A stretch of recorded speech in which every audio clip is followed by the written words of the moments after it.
No ano de 1982, a revista Time, que é famosa por todo ano celebrar em uma edição especial quem que foi a pessoa do ano, surpreendeu o mundo dando privilégio não para um ser humano, e sim para uma máquina, o computador. E isso pode parecer meio estranho para nós, que hoje já vivemos imersos no que nós chamamos de era da informação. Mas em 1982, o cenário era bem diferente. Tanto computadores quanto a própria computação ainda estavam na sua infância. Não era comum pessoas terem computadores pessoais em casa, ou em raras ocasiões no seu trabalho. Mas mesmo na sua infância, eles já permitiram feitos incríveis. Eles estavam a bordo da Apollo 11, que foi a primeira missão que levou seres humanos até a Lua e os trouxe de volta. E uma curiosidade interessante é que esse computador da Apollo 11 fez isso com apenas 4 KB de memória RAM e 32 KB de armazenamento. Um celular comum hoje em dia tem 2 milhões de vezes mais memória RAM e 31 milhões de vezes mais armazenamento. E você usa o seu celular não para ir para a Lua, e sim para ver memes.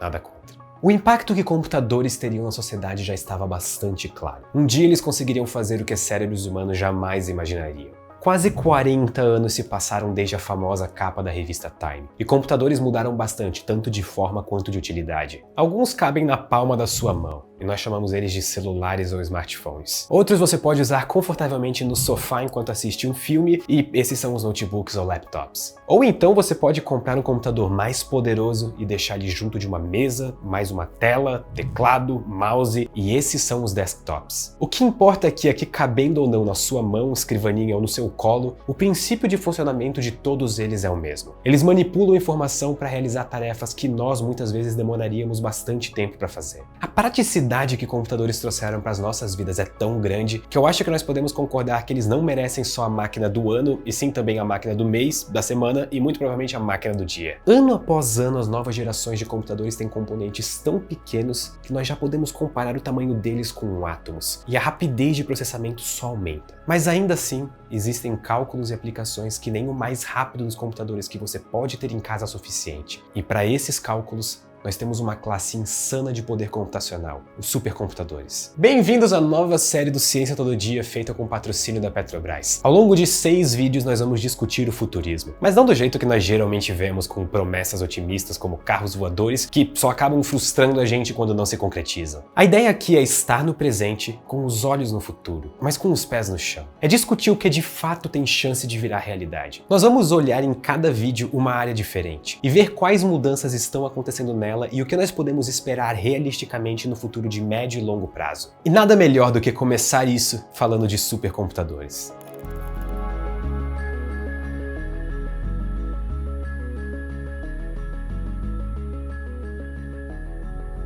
Vamos supor que você seja a Petrobras e que você esteja procurando um novo campo de petróleo. O petróleo fica armazenado entre camadas de rochas, e em um cenário ideal, se você der muita sorte, pequenas rachaduras acontecem que levam o petróleo até a superfície. Pronto, muito fácil de achar. Mas na vida real, a maior parte dos poços de petróleo não sobem na superfície. Encontrá-los é um verdadeiro desafio que envolve milhares de profissionais e requer um esforço tecnológico, de engenharia e de capital gigantesco. E existem várias maneiras de fazer isso. Você pode usar gravímetros para detectar variações mínimas na aceleração da gravidade, que poderia indicar a presença de petróleo. Ou você poderia usar magnetômetros que detectam variações no campo magnético, que também funcionam desse jeito. Ou então você pode usar sniffers, que literalmente são farejadores, cujo propósito é detectar hidrocarbonetos, ou, em outras palavras, petróleo. Mas a maior parte da busca, principalmente no mar, é usando sismografia. Você literalmente cria ondas mecânicas, seja no mar ou na terra, e observa como elas são refletidas de volta para a superfície. Mas existe um porém. Nenhuma dessas alternativas é 100% certeira. A maneira que isso funciona no mundo real é que você faz essas análises usando um ou mais métodos em conjunto, e se no fim o seu time de engenheiros e cientistas acha que pode ter petróleo em algum lugar, você manda uma sonda perfurar e testar. Mesmo se você encontrar petróleo com uma sonda, você ainda tem o desafio de descobrir quanto, ou seja, se vale a pena perfurar aquele poço ou se só vai ser desperdício de dinheiro. E aqui entra o Dragão, que é o supercomputador da Petrobras. A capacidade de processamento dele equivale à soma de 4 milhões de smartphones ou 100 mil laptops modernos. E hoje, na data de gravação desse vídeo, ele é o 5º maior supercomputador do mundo corporativo. E os outros 4 também pertencem a empresas de petróleo.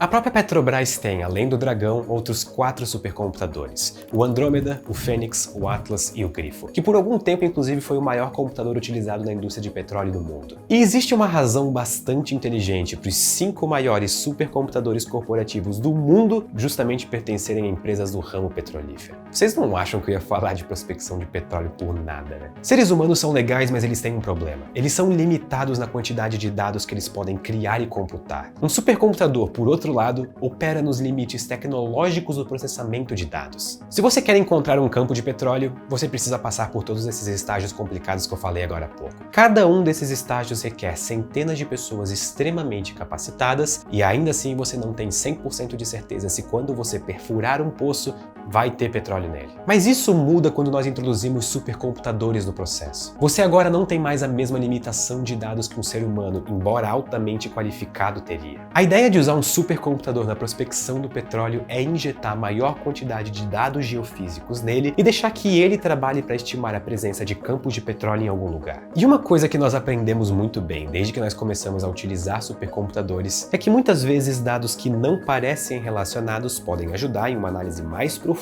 a chegar no resultado que nós queremos. E os dados que a Petrobras pode injetar no Dragão vão desde imagens de satélite, dados extraídos manualmente por profissionais no local, até dados que já haviam sido medidos previamente. Uma das vantagens de trabalhar com supercomputadores é que os modelos gerados por eles podem ser alterados levando em conta todas as tentativas de prospecção anteriores. É quase como se o seu computador estivesse aprendendo e ao mesmo tempo refinando seus métodos conforme ele funciona. O supercomputador Dragão não foi um investimento barato. Ele custou cerca de 100 milhões de reais. Mas a tarefa dele é muito importante, ter 100% de sucesso nos projetos de prospecção. E para conseguir isso, ele precisa de 100 terabytes de memória RAM, ou 25 bilhões de vezes a memória RAM do computador que pousou Apollo na Lua, se você preferir. E é por essa quantidade imensa de dados que o setor de petróleo e gás é um dos mais beneficiados pela ascensão dos supercomputadores. E mesmo que muitos de nós nunca vejamos um de perto, eles estão presentes no nosso dia a dia de maneiras que nós nem imaginamos. Imaginem a seguinte situação. Eu tenho certeza que vocês já passaram por algo parecido. É um dia ensolarado, não tem nenhuma nuvem no céu. Como qualquer pessoa normal ao ver um dia desses, vocês saem de casa para fazer o que quer que seja e não levam um guarda-chuva, porque o céu estava azul. Na hora de voltar para casa, o céu que antes era azul, agora é cinza e carregado de nuvens. A chuva começa a desabar e se você saiu sem carro, você vai se molhar de uma maneira épica. Até pouco tempo atrás isso era um cenário bastante comum. Até hoje, em alguns lugares é. Isso acontecia por causa da imprevisibilidade do clima. A atmosfera é um sistema caótico. E o que isso significa na prática é que é praticamente impossível de prever como ela vai se comportar depois de um intervalo não muito grande de tempo. E além de ser um sistema caótico, ela é altamente sensível a pequenas mudanças. Uma montanha no meio de uma planície, por exemplo, pode alterar a corrente de vento úmido que vem do mar. Uma cidade com todas as ruas asfaltadas pode ter impactos difíceis de prever na evaporação da água do que antes eram florestas. E nuvens cobrindo uma cidade diminuem a temperatura do ar embaixo dela e isso pode afetar a circulação normal da atmosfera. Ou podemos ir mais além, e quem sabe uma onda de calor acontecendo na Austrália cause uma cascata de efeitos que culmine em chuvas torrenciais em Santa Catarina. Por essas razões, prever o comportamento do tempo sempre foi um desafio enorme. E é por isso que até hoje é difícil de acreditar na previsão do tempo para daqui a mais de 2 ou 3 dias. Mas usando supercomputadores como o Mira, pesquisadores podem fazer simulações mais precisas de como a atmosfera se comporta ao longo do tempo. E isso, além de nos dar previsões do tempo melhores, também tem impactos na geração de energia eólica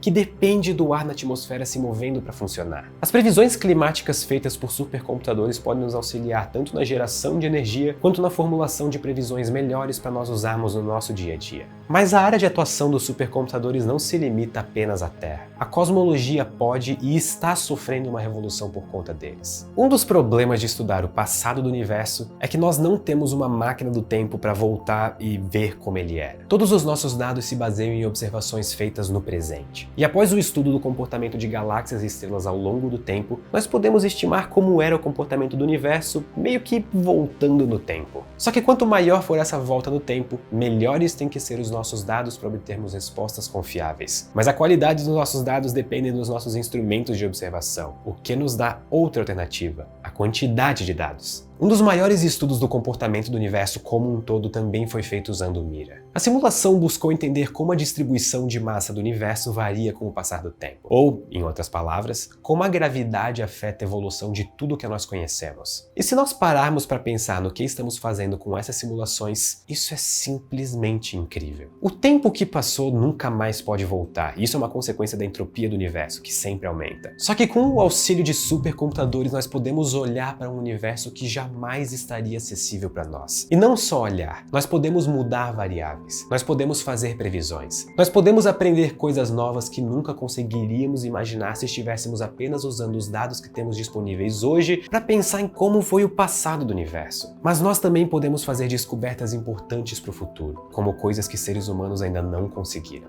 E talvez o melhor exemplo disso seja o recente recorde de simulação de dobra de proteínas. Proteínas são extremamente importantes para os seres vivos. Elas são cadeias de aminoácidos, mas o que realmente importa aqui é que a forma com que uma proteína se dobra influencia demais a maneira como a proteína vai se comportar. Por anos e anos, diversos cientistas e pesquisadores tentaram prever como que essa dobra acontecia, dada uma cadeia de aminoácidos. Só que essa simulação, mesmo que feita com computadores extremamente rápidos e potentes, era simplesmente muito demorada e curta para conseguir nos dar uma ideia de como o processo inteiro funciona. E aqui entra o Anton, um supercomputador especialmente montado para estudar as mudanças na estrutura tridimensional de proteínas. Ele conseguiu modelar a maneira com que uma proteína se dobra ao longo de 1 milissegundo. E isso é 1 segundo dividido por 1000. E mesmo sendo um intervalo de tempo muito pequeno para os nossos padrões humanos, esse foi um novo recorde, porque as simulações anteriores não conseguiam 1 milésimo disso. E o mais interessante é que para conseguir isso, o supercomputador se baseia apenas em modelos físicos das forças envolvidas entre os átomos e as moléculas. Parem para pensar nisso. Isso é surpreendente. Apenas dando as condições iniciais e uma cadeia de aminoácidos, um supercomputador conseguiu prever e simular com exatidão a maneira com que uma proteína vai se dobrar na vida real. E isso tem aplicações importantes na busca de novos princípios ativos para medicamentos. Muito provavelmente nós teremos nas farmácias, em não muitos anos, tratamentos inovadores para incontáveis doenças que só foram encontrados com supercomputadores. Nós chegamos em um ponto em que diariamente nós temos novas aplicações de supercomputadores em áreas de pesquisa e desenvolvimento. A história da computação já é bastante impressionante